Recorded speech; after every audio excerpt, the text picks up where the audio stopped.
Dilaporkan Partai Gerindra akan melakukan pembinaan terhadap Bupati Pati Sudewo imbas kebijakannya yang telah memantik aksi unjuk rasa.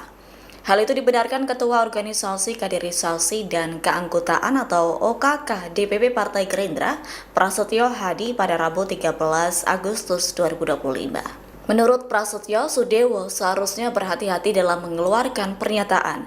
Terlebih menurut Prasetyo, Sudewo juga membawa nama baik partai. Pihaknya pun mewajarkan gelombang unjuk rasa di Pati ini imbas dari pernyataan Sudewo, kendati dirinya sudah meminta maaf. Sementara itu, Sekretaris Jenderal Gerindra Sugiono mengaku telah berkomunikasi dengan Sudewo soal aksi unjuk rasa.